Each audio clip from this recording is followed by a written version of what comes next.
بسم اللہ الرحمن الرحیم۔ السلام علیکم ناظرین، فدا دل آپ کی خدمت میں حاضر ہے۔ کیا افغان طالبان کے رویے میں تبدیلی آئی ہے؟ یہ وہ سوال ہے کہ جس کا جواب آپ مثبت میں دے سکتے ہیں اور لے سکتے ہیں۔ جو صورتحال اس وقت پاکستان اور افغانستان کی ہے، اس میں پھر بیانات کی جو اہمیت ہے وہ ان بیانات کی روشنی میں پھر تجزیہ کیا جاتا ہے۔ پھر یہ خیال ظاہر کیا جاتا ہے کہ پاکستان اور افغانستان یا کسی بھی دو ملکوں کے جو تعلقات ہیں، یعنی دو طرفہ جو بیانات ہوتے ہیں، اس سے یہ نتیجہ اخذ کیا جاتا ہے کہ یہ تعلقات کس طرف جا رہے ہیں۔ آج کی تاریخ میں، آج آپ کو پتہ ہے کہ 25 اپریل ہے، ہفتے کا دن ہے 2026، اور آج کابل میں امیر خان متقی افغان طالبان کے جو وزیر خارجہ ہیں، انہوں نے ایک تقریر کی ہے۔ اس تقریر میں پاکستان کا ذکر ہے، اس تقریر میں پاکستان اور افغانستان کے بیچ میں مذاکرات کا ذکر ہے، ارومچی میں چین کے اندر جو مذاکرات ہوئے اس کے حوالے سے تذکرہ ہے، اور متقی نے یہ بھی بتایا ہے کہ انہوں نے مختصر عرصے میں 16 ممالک کا دورہ کیا ہے۔ انہوں نے وہاں پہ کیا دیکھا، یہ ساری چیزیں انہوں نے اس تقریر میں بیان کی ہیں۔ میں نے اس تقریر کا آج تجزیہ پیش کرنا ہے، اور اس تقریر کی روشنی میں آپ کو یہ بتانا ہے کہ پاکستان اور افغانستان جا کس طرف رہے ہیں۔ میرے ناظرین مجھ سے پوچھتے ہیں کہ پاکستان اور افغانستان کی سرحد کب کھلے گی، پاکستان اور افغانستان کی تجارت کب بحال ہوگی، یہ کیا اسی طرح جنگ جاری رہے گی دونوں ملکوں کی، یا اس میں کوئی مثبت پیش رفت بھی ہو رہی ہے؟ مثبت اشارے میں بار بار آپ کو یہ بتا رہا ہوں کہ میزبان ملک چین کی طرف سے بھی مثبت اشارے دیے گئے ہیں، پاکستان کی وزارت خارجہ کی طرف سے بھی، اور افغانستان سائٹ سے بھی۔ اب یہ جو تازہ ترین تقریر ہے، اس میں یہ تقریر انہوں نے کی ہے ڈپلومیسی انسٹیٹیوٹ میں کابل کے اندر، اور یہاں پہ جیسے کانووکیشن ہوتا ہے، کورس کوئی مکمل ہو جاتا ہے، کوئی ڈگری اسٹوڈنٹ حاصل کرتے ہیں تو پھر کانووکیشن ہوتا ہے، اور پھر ان فارغ ہونے والے طلباء سے مہمان خصوصی خطاب کرتا ہے۔ اسی قسم کی تقریب تھی، یہ کوئی چھٹا کورس تھا ڈپلومیسی انسٹیٹیوٹ کابل کا، اور یہاں پہ ڈپلومیسی کی اہمیت پر جو ہے وہ روشنی ڈالی۔ امیر خان متقی نے سفارتکاری کی اہمیت بتائی، اور بتایا کہ اگر جس طریقے سے دنیا میں ڈپلومیسی ہو رہی ہے، دنیا میں وہ کہتے ہیں کہ ایسی ایسی جنگیں ہو رہی ہیں کہ آدھی دنیا میں آگ لگی ہوئی ہے، اور ایسے ایسے بموں کا استعمال کیا جا رہا ہے کہ صفحہ ہستی سے بستیاں مٹ جاتی ہیں۔ تو یہ انہوں نے اس امر کی ضرورت پر زور دیا کہ یہ جو نئے ڈپلومیٹس ہیں، یہ جو سفارتکاری کے گر سیکھ رہے ہیں، یہ جو سفارتکاری کی باریکیاں سیکھ رہے ہیں، ان کو چاہیے کہ یہ مثبت کردار ادا کریں۔ اور ناظرین آپ کو پتہ ہے کہ کسی بھی ملک کے دفاع کے لیے جہاں اس کی فوج، جہاں اس کی سیکیورٹی فورسز بہت زیادہ ضروری ہوتی ہیں، وہاں پہ ان کے بہترین جو سفارتکار ہوتے ہیں وہ بہترین کردار ادا کرتے ہیں اپنی ملک کی سلامتی کے لیے اور دنیا کو جنگ سے بچانے کے لیے۔ اور جنگ کا خاتمہ ہمیشہ ہم نے دیکھا ہے کہ پھر مذاکرات کے ذریعے ہوتا ہے، ٹیبل ٹاک کے ذریعے ہوتا ہے۔ اور یہ جو پاکستان کی سفارتکاری ہے ایران اور امریکہ کے معاملے میں، اور جس طریقے سے پاکستان نے ایک بہترین سفارتکاری کی ہے اور اس کے بہترین نتائج سامنے آ رہے ہیں، یہ پروسیس ہے،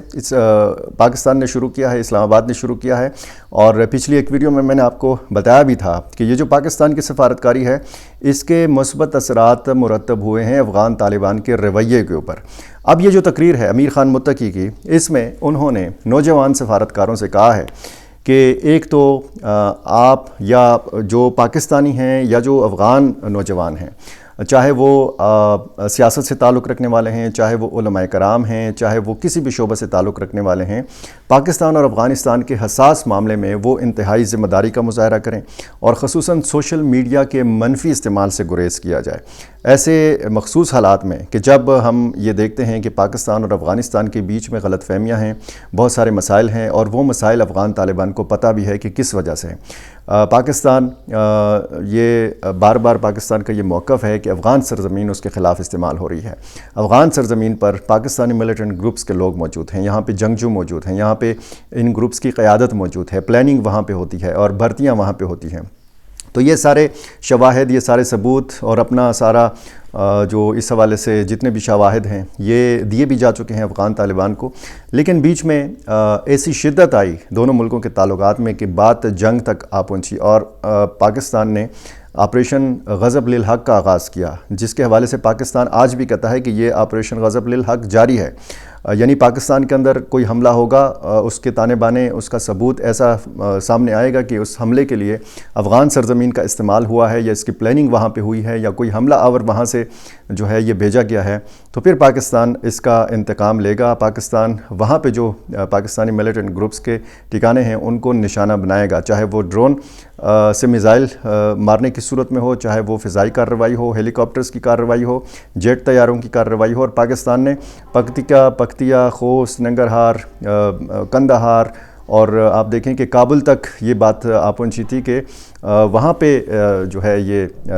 پاکستان نے فضائی کارروائیاں کی۔ تو امیر خان متقی نے یہ جو تقریر کی ہے اس میں ڈپلومیسی کی اہمیت پر زور دیا ہے، اس میں انہوں نے مثبت قرار دیا ہے ارومچی مذاکرات کو، اور انہوں نے نوجوان سفارتکاروں سے کہا ہے کہ آپ ان سارے حالات سے واقف ہیں، اور جس طریقے سے پاکستان اور افغان طالبان کے بیچ میں مذاکرات ہوئے ان کا انہوں نے ذکر کیا، اور پھر ارومچی مذاکرات کے حوالے سے انہوں نے کہا کہ بہت پازیٹیو پیش رفت ہو رہی ہے پاکستان اور افغانستان کے بیچ میں۔ اور انہوں نے کہا کہ میں نے 16 ممالک کا دورہ کیا مختصر عرصے میں، اور ان 16 ممالک میں نے دیکھا کہ وہاں پہ بڑی پازیٹیو ترقی ہو رہی ہے۔ انہوں نے کہا کہ جن جن ملکوں میں میں گیا، اور اگر میں 2 سال پہلے گیا تھا، 3 سال پہلے گیا تھا، جب میں دوبارہ ان ممالک میں گیا تو میں نے وہاں پہ ان مختصر یعنی 1، 2، 3 سالوں میں نے بہت زیادہ تبدیلیاں دیکھیں، یعنی مختلف دنیا کے جو قیادتیں ہیں، جو وہاں کے عوام ہیں، وہ کس طریقے کی زندگی گزار رہے ہیں۔ ان کا مطلب یہ تھا کہ اور افغانستان کو آپ دیکھیں کہ افغانستان کے عوام کس طریقے سے زندگی گزار رہے ہیں۔ انہوں نے کہا کہ ہمارے پاس کسی بھی چیز کی کمی نہیں ہے، ہمارے پاس کہتے ہیں کہ جی ہمارے پاس ماہرین ہیں مختلف شعبوں کے، ہمارے پاس علماء کرام ہیں، ہمارے پاس اساتذہ ہیں، ہمارے پاس آرمی بھی ہے، ہمارے پاس فوج بھی ہے، لیکن ہم نے اپنے ملک کو پاؤں پہ کھڑا کرنا ہے۔ اب ظاہر ہے کہ جس طریقے سے انہوں نے اشارہ کیا ڈپلومیسی کی طرف بھی اور سوشل میڈیا کے منفی استعمال کے حوالے سے بھی، تو انہوں نے یہ کہا کہ جو افغانستان میں بیٹھ کے لوگ سوشل میڈیا کا استعمال کر رہے ہیں یا پاکستان کے اندر بیٹھ کے سوشل میڈیا کا استعمال کر رہے ہیں، ان کو اپنا پازیٹیو کردار ادا کرنا چاہیے تاکہ دونوں ملکوں کے بیچ میں یہ جو فاصلے ہیں یہ کم ہوں۔ اب اگر آپ نفرت کی دکانوں کو دیکھیں، وہ دکانیں کہ جو پاکستان کے خلاف زہر اگلتی ہیں، وہ ایسے افغان ہیں جو شاید افغانستان کے اندر موجود نہیں ہیں، وہ یورپ میں بہت لگژری لائف گزار رہے ہیں، اور کوئی امریکہ میں بیٹھ کے وہاں سے بیانات کے اور سوشل میڈیا کی پوسٹ کے گولے جو ہے وہ برسا رہا ہے، کوئی یورپ میں بیٹھا ہوا ہے، کوئی کسی اور ملک میں بیٹھا ہوا ہے۔ تو یہ جو نفرت کا کاروبار کرنے والے لوگ ہیں ان کو تو ظاہر ہے کہ یہ ساری چیزیں ہضم نہیں ہوں گی کہ پاکستان اور افغانستان کے بیچ میں غلط فہمیاں کا خاتمہ ہو، دونوں ملکوں کی تجارت بحال ہو، دونوں ملکوں کی آمد و رفت بحال ہو، دونوں ملکوں کی سرحد کو کھولا جائے، لیکن ظاہر ہے کہ اس شرط پر کہ پاکستان میں امن ہوگا۔ پاکستان میں سیکیورٹی فورسز اور عام لوگوں کے سروں کی قیمت کے اوپر یہ ظاہر ہے کہ پاکستان نے واضح کیا ہے کہ یہ تعلقات بحال نہیں ہو سکتے۔ اب پازیٹیو اشارے اگر دیے جا رہے ہیں، افغان طالبان کی طرف سے دیے جا رہے ہیں اور امیر خان متقی کی طرف سے دیے جا رہے ہیں، اور پھر اس بات پہ زور دیا جا رہا ہے کہ یہ پیش رفت اسی طرح ہونی چاہیے، اور یہ جو ارومچی مذاکرات ہیں اس حوالے سے کچھ لوگوں کا خیال یہ ہے کہ شاید یہ مذاکرات ہوئے ہی نہیں ہیں، لیکن پاکستان کی وزارت خارجہ اس بات پہ جو ہے وہ بیان دے چکا ہے کہ پازیٹیو اس میں پیش رفت ہوئی ہے۔ میزبان ملک چین اس حوالے سے بیان دے چکا ہے کہ دونوں ملکوں کے بیچ میں بہت ساری غلط فہمیوں کا خاتمہ ہوا ہے، بہت سارے نکات ایسے ہیں کہ ان پر اتفاق ہوا ہے، بہت سارے نکات پر اتفاق ابھی ہونا ہے، کیونکہ اگر اتفاق تمام کے تمام نکات کے اوپر ہو جاتا تو پھر تو ظاہر ہے کہ معاہدہ ہوتا، اور پھر افغان طالبان کی طرف سے بھی پازیٹیو جو ہے یہ بیانات سامنے آ رہے ہیں۔ اس وقت اگر آپ پاکستان اور افغانستان کی سرحدی صورتحال دیکھیں تو مجموعی طور پر آپ کہہ سکتے ہیں کہ یہاں پہ امن ہے، سکون ہے۔ سیز فائر جس کا اعلان عید الفطر کے لیے کیا تھا، اور اس کے بعد ہم دیکھ رہے ہیں کہ کوئی اتنا بڑا واقعہ نہیں ہوا، لیکن کچھ واقعات میں لوگوں کا جانی نقصان بھی ہوا ہے۔ ان کو ظاہر ہے کہ آپ چھوٹا موٹا واقعہ نہیں قرار دے سکتے، جیسے مارٹر گولے آنا، گر کے آبادیوں کو نشانہ بنانا، اور باجوڑ کی سائڈ پہ یہ ہوا، اور پھر یہاں پہ حملے بھی جاری ہیں، ٹی ٹی پی کے حملے بھی جاری ہیں، اور افغانستان سے انہی دنوں میں یہ خبر بھی آئی کہ 100 یا اس سے زیادہ جو ملیٹنٹس ہیں جن کا تعلق پاکستان سے بھی ہے اور جن کا تعلق افغانستان سے بھی ہے ان کو گرفتار بھی کیا گیا۔ تو یہ بہت ساری چیزیں، بہت سارے اقدامات، یہ بہت سارے اشارے یہ بتاتے ہیں کہ افغان طالبان کے رویے میں تبدیلی آ چکی ہے، اور یہ تبدیلی کیا اچھے نتائج لے کے آئے گی آنے والے دنوں میں پتہ چلے گا۔ تو یہ تازہ ترین تقریر تھی، اس کا تجزیہ کرنا تھا، اور اس تقریر کا تجزیہ اس لیے بھی ضروری تھا تاکہ آپ کو پتہ چلے کہ معاملات جا کس طرف رہے ہیں۔ میرا چینل آپ نے ابھی تک سبسکرائب نہیں کیا، یہ کر لیجئے، مجھے اپنی رائے سے ضرور نوازا کیجیے۔ بہت شکریہ۔